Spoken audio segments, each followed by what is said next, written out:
స్వాగతం పలికే సమయం. సో దాంట్లో భాగంగానే నేను ఈరోజు పిఠాపురంలో నామినేషన్ వేయడం జరిగింది.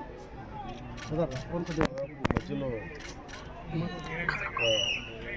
70,000 మంది ప్రజా సమూహంతో కార్యక్రమంగా ఆశీర్వచనాలు ప్రేమాభిమానాలు ఇస్తూ వచ్చాను ఇక్కడికి.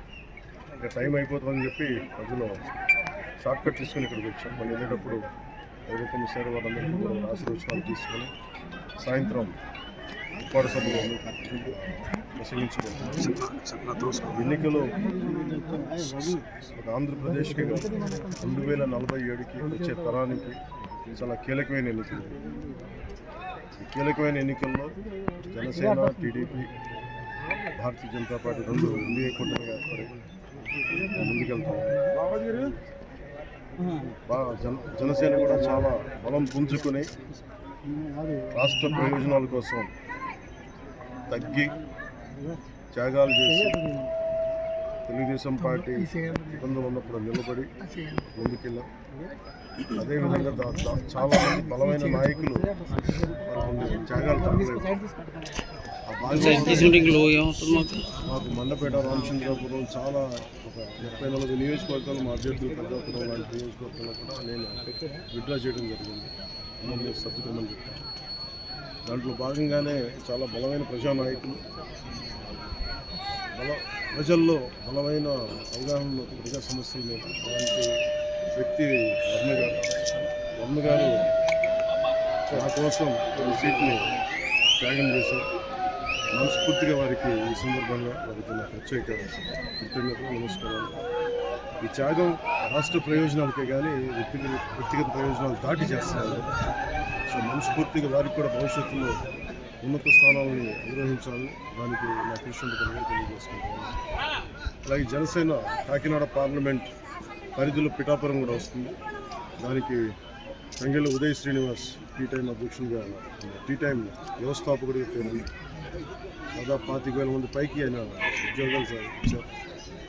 సో అలాగే దేశం నలుమూలల ఆయన టీ టైం చూడవచ్చు. ఇలాంటి వ్యక్తి కాకినాడ పార్లమెంట్కి వెళ్తే ఖచ్చితంగా అది ఉపాధి అవకాశాలు కానీ, మనకు కావాల్సిన ఓఎన్జీసీ వల్ల జరుగుతున్న కాలుష్యాలు కానీ, ఇవన్నీ చట్టసభ మన పార్లమెంట్ బలంగా మాట్లాడగలిగే తెలుగే కాదు, ఆంగ్ల భాషల్లోనూ, హిందీ, తమిళ్లో కూడా నిష్ణాతులు.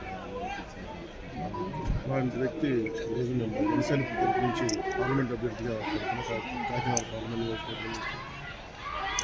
ముఖ్యంగా బుర్రా కృష్ణరాజు గారు భారతీయ జనతా పార్టీ నాయకులు మనస్ఫూర్తిగా అండగా ఉన్నారు.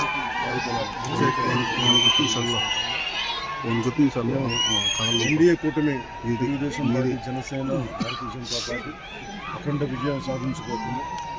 దానికి తార్కాణం నిదర్శన నామినేషన్ వేసే ప్రక్రియ. అలాగే ఏ మీడియానైతే ఈ ప్రభుత్వం నడిపిస్తుందో ఆ మీడియాకి మేము అండగా ఉంటాం. మీ కష్టాల్లో మేము పాల్గొంచుకుంటాం. మీ కష్టాలకి మేము చేయూతనిస్తాం. మనస్ఫూర్తిగా తెలియజేసుకుంటాం. మీ హెల్త్ పై వస్తున్న కామెంట్స్కి మీ హెల్త్ పై పదే కామెంట్స్ చేస్తున్నారు కదా. ఇంకొకటి 1 తారీఖు వస్తుంది, పెన్షనర్లకు సంబంధించి పింఛన్ ఇంటికి పంపుతారా లేదా ఎన్నికల నేపథ్యంలో ప్రభుత్వం రాజకీయం చేసే అవకాశం అని చెప్తున్నారు. మీరు ఏం మెసేజ్ ఇస్తున్నారు? ఇది నిజంగా కనుక చీఫ్ సెక్రటరీ కానీ, పోలీస్ అధికారులు కానీ దీనికి అడ్డంకులు కల్పించకపోతే పెన్షన్ ఇళ్ళకే జరుగుతుంది.